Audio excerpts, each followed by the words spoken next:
talk about the day of Ascension. I really want to bless God for the grace He has granted us to be in the land of the living to celebrate this year's Ascension service. To Him be the glory, honor, and all adoration in the name of Jesus Christ. Our gracious Lord and our King, bless us as we listen to You on this great day, a day, Lord Jesus, that You showed to the world that You are a God and that You are our King. We bow, Father God, at Your feet this evening to share, King of Glory, in Your ascension. We pray that that spirit of ascension will continue to give us hope, to remain focused on You and live faithfully to the end. Through Christ our Lord and our Savior. Amen.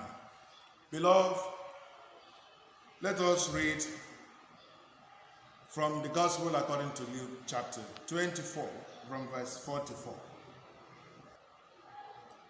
Then He said to them, "This is what I told you while I was still with you.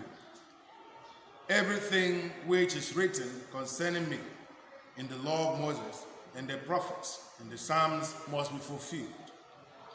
Then He opened up their minds to understand the scriptures and said to them, "Thus is written that the Christ should suffer and on the third day raise from the dead, and that repentance be preached, and forgiveness of sins should be proclaimed in His name to all nations, beginning from Jerusalem.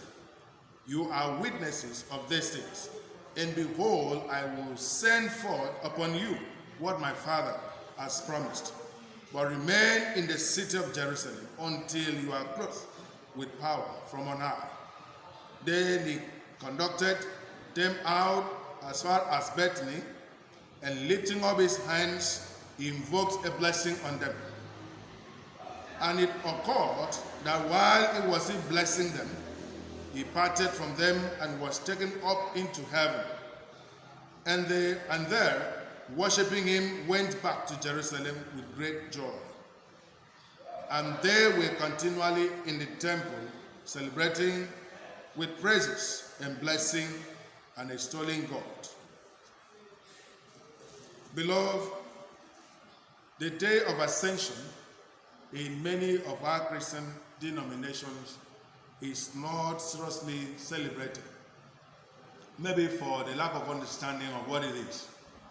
But I know very well that we hold seriously to Christmas celebration, though some still have doubt about it. And we also don't take it a joke when it comes to the aspect of Easter celebration. But something happened 40 days after the celebration, which is the ascension of our Lord and Savior Jesus Christ. And I want to say that without the ascension of Jesus Christ, there would have been no hope of our salvation, no assurance of our salvation, and there would have been no high priest who will sit there in the heavenly places to intercede for us. And then our hope for the eternal consummation would have not been given to us. So Ascension began just signifying that Jesus is above all and beyond the means by which we live here on earth. The aspect of ascension of our Lord Jesus Christ, if Christ had not ascended, then our creed would have been a total mess. There would have been no confirmation that truly He was Christ and that He is God Himself. In the Greek, we said that He was not made by man, but He was with the one being, the same substance with the Father. Without Him, nothing that is created would have been created. And so when He came here on earth in form of a human being, to show us the way how we are going to live, to show us how we are going to live in the flesh without sinning, and then at the end, he showed us that we will certainly leave this mortal body and join with him. Beloved, we know that Christ was God and was man by his birth. And I say that by his ascension, he has completed the area of incarnation, coming to be born to us, showing us the way, and then returning to inaugurate his eternal kingdom. While here in the physical body, he was restricted to a location. That is the Jewish community. From there, at his ascension, as he was taken up, he became the God of the entire universe which he created. And by going up, he imparted the Holy Spirit on the disciples, thereby breaking every barrier that would have limited his person to a certain group, and now becoming the God of the entire universe, inaugurating his kingdom, which he has left in the hands of the apostles, and the thing has moved to our generation. He has moved to Africa, he has moved to Asia, he has moved to every part of the world, thereby giving us the hope that we have the right to become his sons. His ascension has given a world picture of who God is, and through this, so many people have come to the understanding that God is not a God that could be restricted. It is not a God that could be confined to a certain religion or a certain sect, but a God that came to redeem man, and a God that came in form of a human being. He returned to ascend his throne, and going back to his throne, as he will return, he will not come here again as a savior of the world. He will be returning as a judge.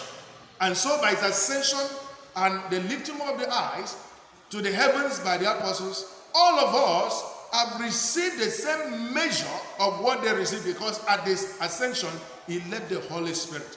And as many that come to him, he will receive. And as many that accept him, he will empower with the power from on high, so that they will be able to carry the real image of God. Child of God, I want to encourage us that the day of ascension should not be a thing to toy with, especially with the Christian community, because it is the very hope of our existence. It is in his ascension, that we receive the power to perform the miracles. And that power is not restricted to the apostles. It's not restricted to the Jews. It's not restricted to the skin, to the white skin color. Neither is it restricted to the black skin color, but to the entire universe. I want to encourage us to look up to Jesus, to trust him on this day of ascension, and begin to think, just the way we talk about his death and his resurrection, and then we talk about the hope of eternal life.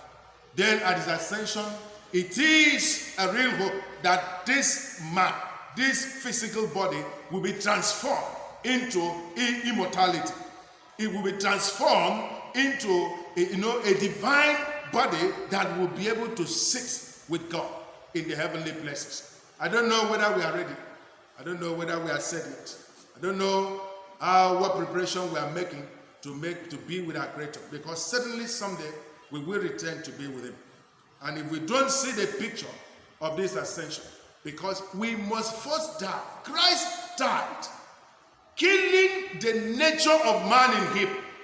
And that was why his body was light enough to be taken up to the heavens. We must die first. And what are we dying to? We have to die to sin. We have to kill the sin in us. We have to destroy the human bias in us. We have to destroy the Hebrews would describe as the sin that easily beset us. Those things that make us to offend God. Those things that made our attitude to stick. Those things that make us to stay in environment and the place is polluted. We need to deal with those things so that this body will be lighter enough on the day of ascension, on the day of rapture, so that we don't need to go and answer so many questions before the Lord. Beloved in Christ, as we await his second return, let us walk in the power that he has sent to the apostles, the blessing he poured on them. And by this blessing, we will turn our world to Christ. By these blessings, we will seek to do his will without compromise. With these blessings, then our future will be secure. I pray that the grace of God will be sufficient to us to live within the tenets of his love and then rely on the power of his ascension. In Jesus' name. Amen. Gracious Father, help us to appreciate you. Whatever we go through in life, I ask, O Lord Jesus, that this hope that we will meet with you one day will always be a reminder to us. And by so doing, may we live according to your will. May we become a blessing where we find ourselves and bring glory and honor to you. In the name of the Father, and of the Son, and of the Holy Spirit. Amen.